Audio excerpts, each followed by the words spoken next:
eu sou professora de biologia e hoje a gente vai falar sobre citologia. Então, nesse primeiro encontro, a gente vai falar da história, vamos fazer uma linha do tempo sobre como que começou os primeiros estudos sobre células e também alguns conceitos gerais ligados a essa temática. Bom, então, primeiro a observar estruturas a partir de um microscópio foi Leeuwenhoek. Ele era vendedor de tecidos e ele usava lentes ainda primitivas para olhar a composição desses tecidos. Depois de Leeuwenhoek, a gente tem Robert Hooke, que nesse período entre 1963 e 1965, ele observou tecidos vegetais. Então, era mais ou menos essa imagem que ele observava. Esse tecido vegetal, ele vinha era um tecido que a gente chama de era uma cortiça, né? Que seria a casca das árvores, né? E ele observou pela primeira vez espaços entre esse tecido vegetal. Na verdade, o que ele estava conseguindo enxergar diante do microscópio da tecnologia da época, o que ele estava conseguindo enxergar, na verdade, é apenas a parede celular das células vegetais. Mas ele observou que esses espaços se organizavam formando então a cortiça. E ele deu o nome de cella. Cella em latim significa espaço. E célula em latim significa espaços pequenos. Então, por isso que a célula passou então a ter essa nomenclatura. Depois dele, a gente teve então, a partir daí, em 1665, a primeira ideia de teoria celular. Então, ela foi criada por Robert Hooke em 1665. E essa teoria ela estabelece principalmente que a célula é a unidade básica de um ser vivo e que todo ser vivo seria então constituído por células. Mas aí quem foi correlacionar, estender essa teoria, essa ideia de que célula seria a unidade básica e aí aplicada a todos os seres vivos, foi então o pesquisador Theodor Schwann e o Matthias Jacob em 1830. Eles então, junto com Robert Hooke, conseguiram correlacionar essas ideias e daí a gente tem primeiro então a primeira ideia da teoria celular. Então, o que a teoria celular ela traz? Ela traz que a célula é a unidade básica de um ser vivo e que, portanto, todo ser vivo é constituído por uma célula e que essa célula ela sempre vai se originar a partir de uma pré-existente. Então, para que eu tenha outras células e consequentemente, formar tecidos significa um conjunto de células especializadas em determinada função, células idênticas, né, especializadas em uma determinada função, essas células, elas são pré-existentes, elas surgem a partir de uma pré-existente. Daí, para a gente discutir em que momento surgiu a primeira célula, aí a gente tem que falar da teoria evolutiva, da origem da vida. E aí, essa temática é uma aula específica para a gente discutir isso, que leva um pouco mais de tempo. Bom, nesse momento, o que a gente precisa é só compreender os conceitos gerais para conseguir avançar de modo mais específico dentro da compreensão da morfologia e das funções das estruturas celulares.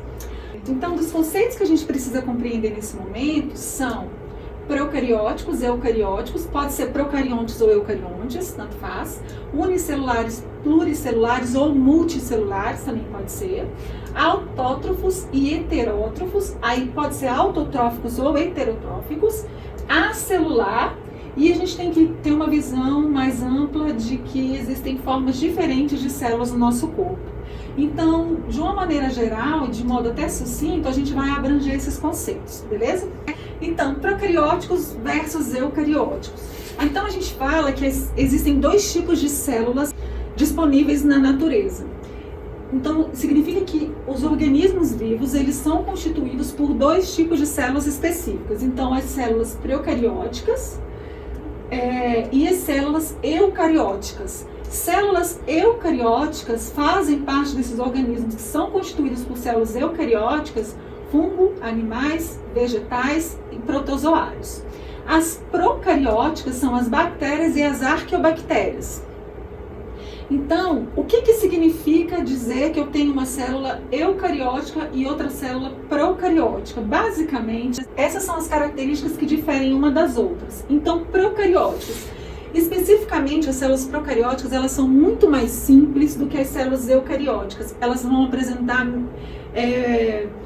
uma constituição básica, onde eu tenho membrana, parede celular, material genético, eu tenho molécula de DNA dispersa no citoplasma, onde não haverá a delimitação desse material genético, desse ácido nucleico, por uma membrana que a gente chama de carioteca, ou seja, as células procarióticas não apresentam núcleo.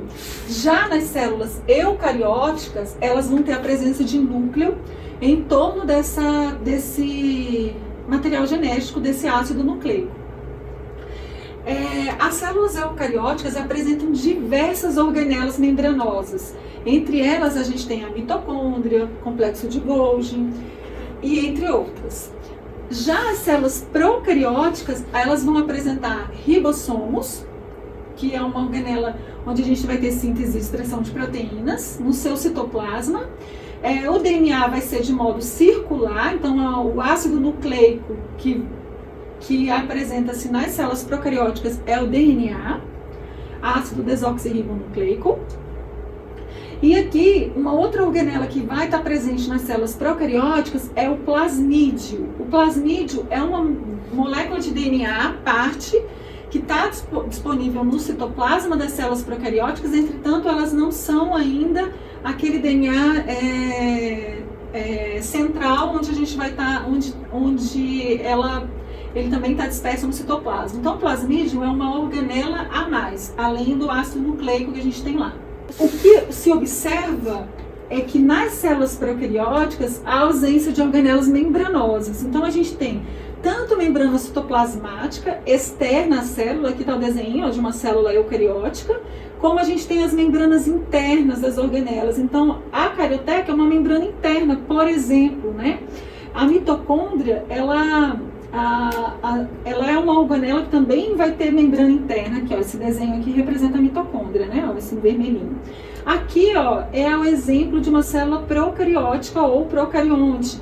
Então, especificamente as bactérias, né? Então, ó, aqui seria o ácido nucleico, esse circularzinho que está indicando o plasmídio, e aqui esses pontos em vermelho se representam o ribossomo. Então veja que a simplicidade da célula procarionte é muito marcante se você for correlacionar as estruturas da célula eucariótica, tá?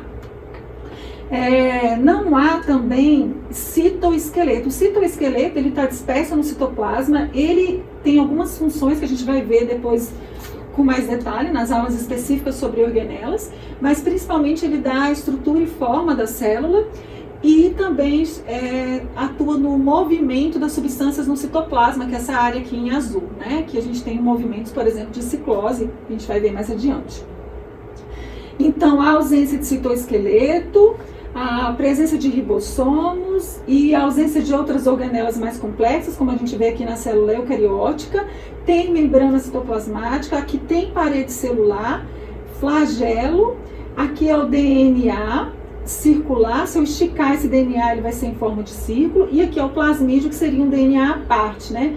O plasmídio é uma organela muito interessante nas bactérias, que confere a elas, inclusive, a capacidade de resistência a antimicrobianos. Então, uma vez que uma bactéria libera para fora esse plasmídio, outra bactéria pode incorporar essa estrutura desse DNA aqui ao seu genoma e conferir, inclusive, informações evolutivas, por exemplo, capacidade que uma bactéria tem de inibir a ação de um fármaco, ela pode compartilhar essa informação por meio do plasmídio. Então, isso é muito interessante. Aqui nas células eucarióticas, a gente tem também a presença de ribossomos, entretanto os ribossomos eles vão ser maiores e mais complexos que os ribossomos das células procarióticas. Vai haver presença de citoesqueleto e como exemplo de células eucarióticas, a gente tem célula animal e célula vegetal. Então agora, aqui tem um esqueminha mostrando que as células podem ser tanto procarióticas quanto eucarióticas. Então quem compõe o grupo das procarióticas? As bactérias ou as arqueobactérias? São bactérias mais primitivas, as arqueas.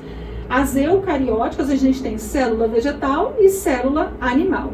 Então, nesse esqueminha anterior aqui, eu vou voltar nele, que é importante, porque não são só células animais e células vegetais que têm célula eucariótica. Então, a gente tem que pensar que os protozoários, que são organismos unicelulares, também têm células eucarióticas. E os fungos, que é onde a gente vai ter organismos tanto multi e pluricelulares, né? uni e pluricelulares, também tem células eucarióticas. E do grupo das procarióticas, sempre bactéria. Agora, então, vale a pena a gente diferenciar o que é unicelular e pluricelular ou multicelular. Então, quando a gente fala que um organismo é unicelular, ele é constituído especificamente por uma única célula.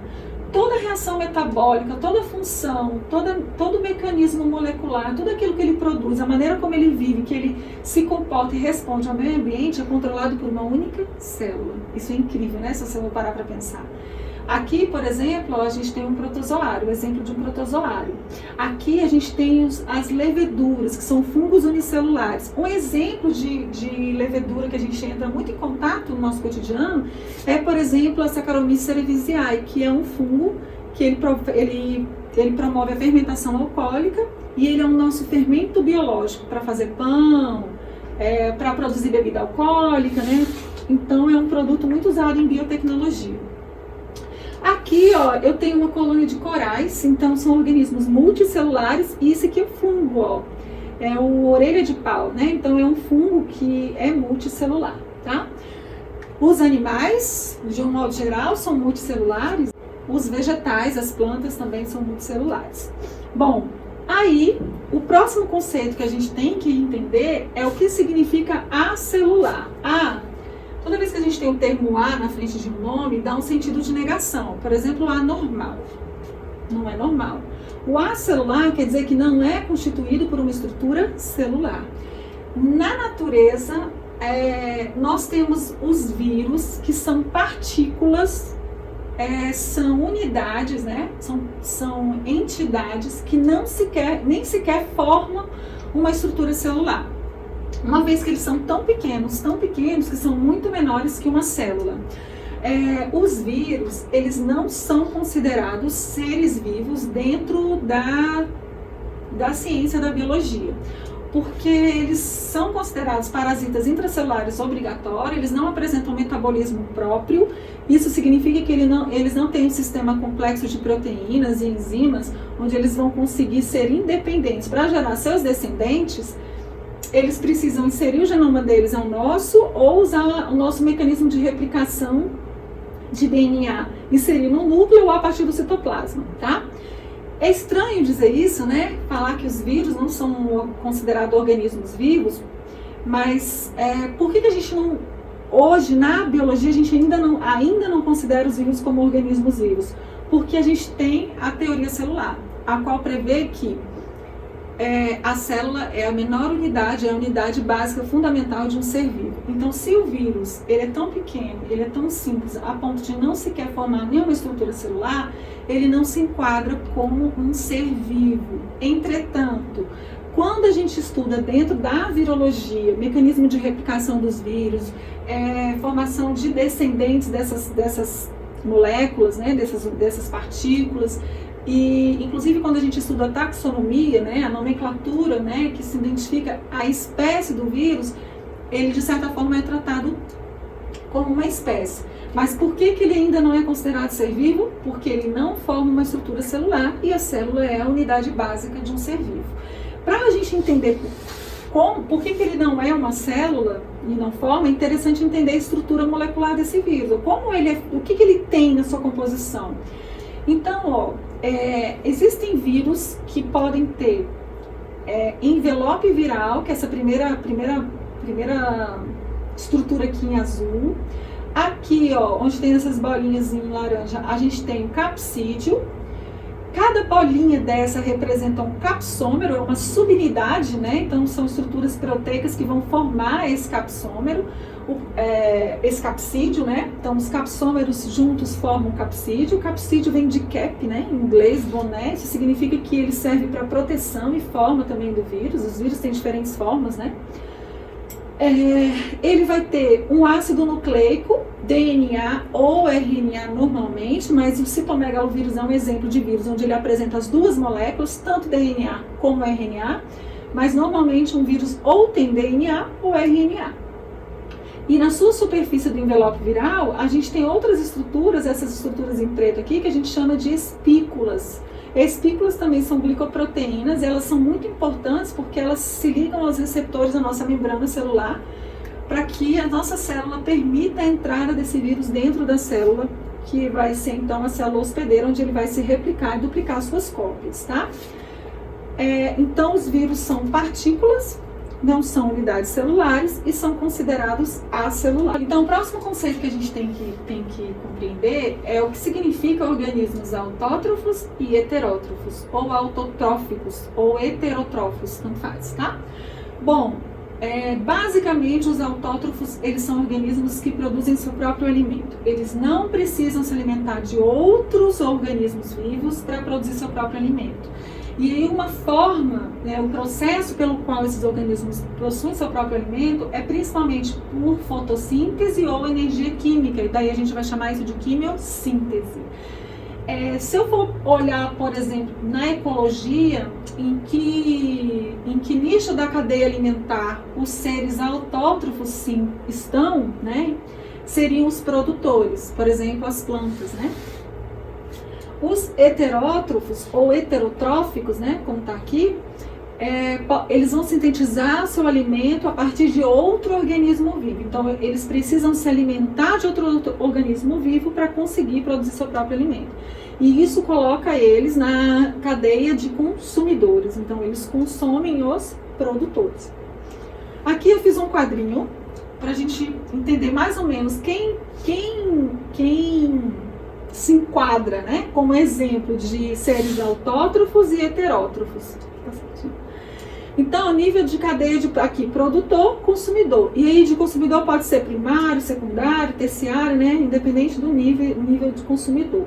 Então, modo de produção de energia e exemplos. Produzem sua própria comida por meio da luz ou energia química. Produzem sua própria energia.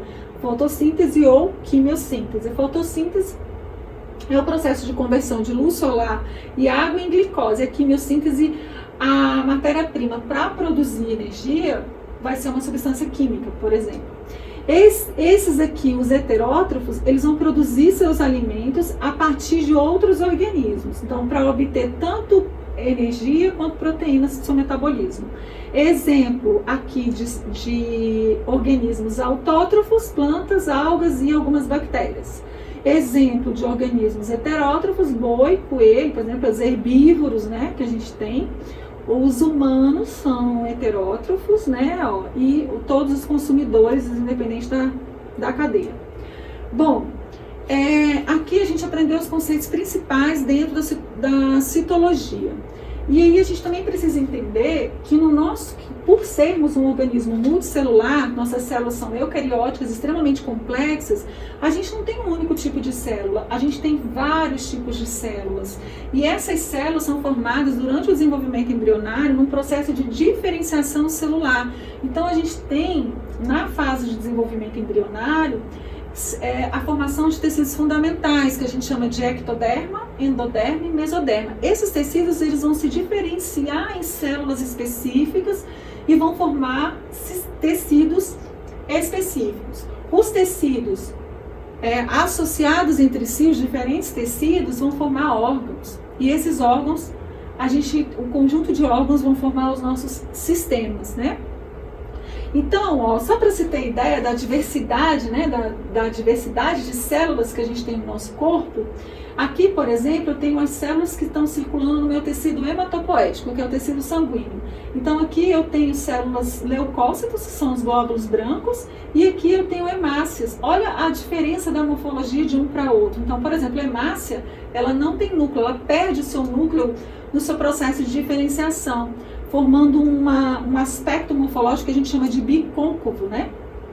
Aqui, são os glóbulos brancos. Aqui são células ósseas. Aqui, as células da superfície da pele, células da epiderme, né? Células epiteliais.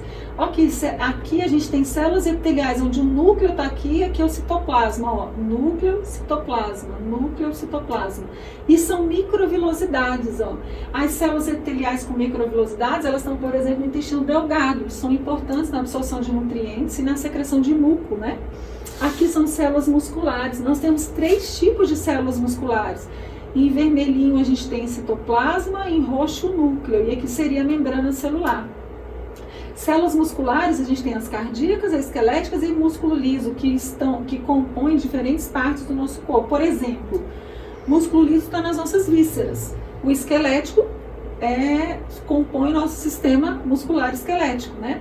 Tá próximo ao tecido ósseo, ao sistema esquelético. A muscular cardíaca só no coração. Aqui é uma célula nervosa, um neurônio. Então, existe uma grande variabilidade de células diferentes que compõem o nosso organismo, que é multicelular. Essas células são eucarióticas e é interessante ter esse olhar mais amplo das células que a gente tem no corpo.